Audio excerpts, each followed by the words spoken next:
A pergunta do café de hoje é a respeito da timidez relacionada a uma criança com temperamento melancólico. Eu vou aproveitar esse tema porque a timidez ele é um tema muito bom para a gente analisar, para a gente refletir, não apenas relacionado à criança, mas também ao adulto.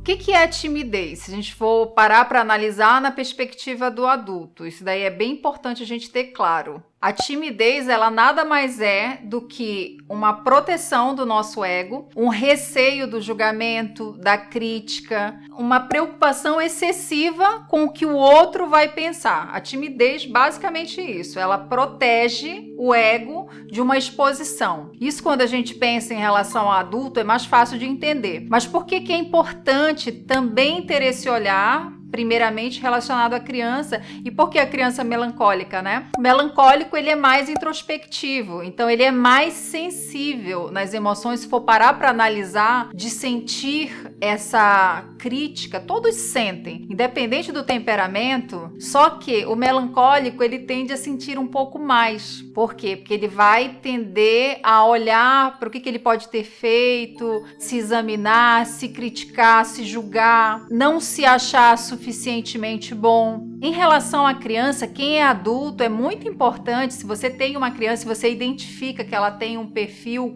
comportamental de temperamento, mas com características melancólicas, não é que você não vai nunca chamar a atenção dessa criança, não é esse o objetivo, mas a forma como você vai chamar a atenção, a forma como você vai educar, é muito importante isso, para todos os temperamentos, né? Não é o que nós falamos, a gente sabe disso, mas a forma como nós falamos isso, a intensidade como a gente coloca, isso pode limitar para uma vida inteira esse adulto, quando crescido, ou não, pode fazer com que ele seja mais estimulado. Então, por exemplo, uma criança que é melancólica juntamente com o sanguíneo como um segundo temperamento, ela vai ter momentos de expansividade, momentos que ela, quando se sentir segura, por exemplo, no ambiente familiar, com os primos, com os coleguinhas, ela pode ser extremamente motivada nas brincadeiras, liderar, mas em outros momentos em que ela não se sinta segura, ela pode ficar extremamente tímida, mais introvertida, com esse receio da exposição. Então pensa isso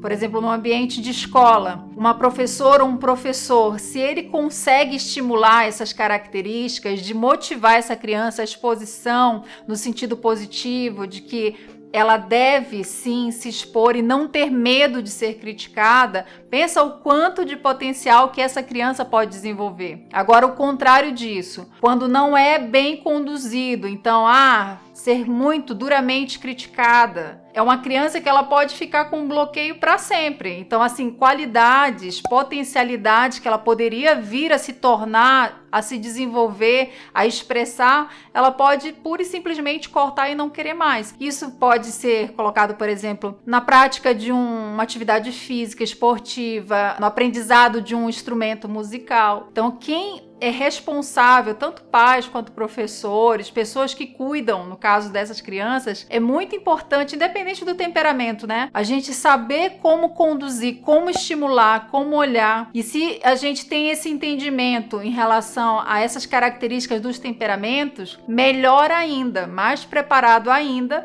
nós vamos estar no sentido de conduzir essas crianças. Agora, na perspectiva do adulto, vamos pensar em termos de timidez. Eu vejo assim que tem muita gente que tem muito potencial, mas que está travado por conta da timidez. E essa timidez que esse adulto está travado, ela muitas vezes, se você vai investigar, se você vai fazer um trabalho mais detalhado, mais minucioso, você vai ver que se origina lá da infância. Em algum momento que a pessoa foi exposta, em algum momento que ela foi mal conduzida em alguma ação. Então aquilo ali travou ela de tal maneira que ela pura e simplesmente perdeu a vontade de fazer. Perdeu a vontade de se expor. Por quê? Porque inconscientemente o adulto é um processo inconsciente, não é um processo racional, consciente, que ela se lembra, a pessoa, eu sei exatamente o momento em que aconteceu esse bloqueio emocional na minha vida. Algumas vezes sim, quando a pessoa ela passa por alguns processos, ela consegue identificar, ir lá no passado e visualizar exatamente qual foi a situação e a partir daí ressignificar e fazer um trabalho direcionado para desbloquear essa área. Mas, na maioria das vezes, não é assim que acontece. A pessoa, ela tem esse bloqueio, ela sabe, ela conhece até a sua capacidade, mas ela não consegue passar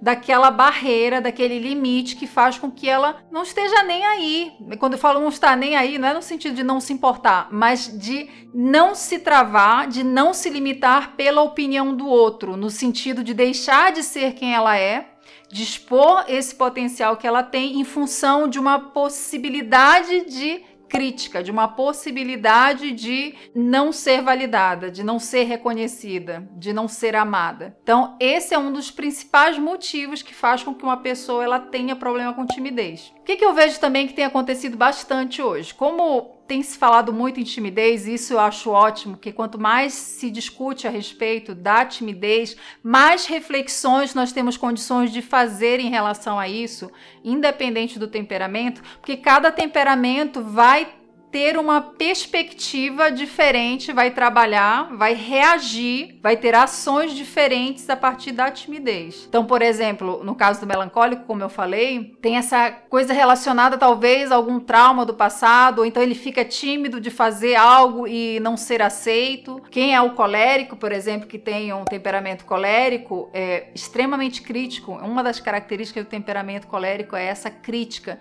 Então, como ele é extremamente crítico, ele é também igualmente extremamente autocrítico. Então, muitas vezes, essa timidez ela vem disfarçada com esse receio. Não, eu não vou fazer porque eu posso ser criticado, eu não estou suficientemente preparado para isso, para fazer, para agir.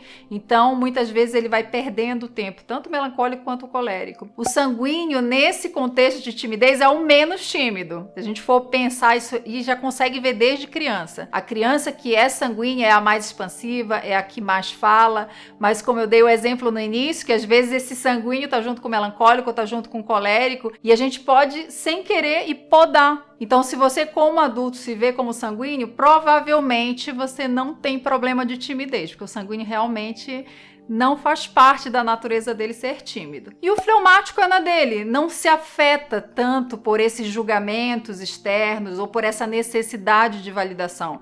Esse não é um empecilho principal. Então, dentro desse contexto de timidez, tanto para a criança, né, que ainda está em formação, ou quanto para o adulto que teve ressentido algum processo no seu desenvolvimento pessoal e ficou tímido a partir daí, desenvolveu uma timidez por conta de um bloqueio, a gente tem que pensar em termos de colérico e de melancólico. O que pode ser feito? O que pode ser ressignificado? É trabalhar essa autoconfiança, é trabalhar no sentido de não depender da opinião externa para se sentir com valor, para se sentir merecedor. O colérico, ele é mais fácil de entender e trabalhar isso até por conta da própria tendência à autossuficiência que o colérico tem. Então, nesse contexto, realmente o melancólico é o que mais se ressente, é o que mais se limita, é o que mais se bloqueia, é o que mais deixa de viver e aproveitar oportunidades, criar novas oportunidades em função da timidez. Então, em função disso, é o que mais vale a pena investigar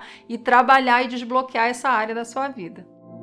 E você, fala pra mim, tem problema ou já teve algum problema com timidez? Escreve para mim nos comentários. E se ainda você ainda não sabe qual é o seu temperamento, aproveita que ainda está no ar o teste para você saber qual que é o seu temperamento principal, aqui na descrição do vídeo. Um beijo, nos vemos no próximo café.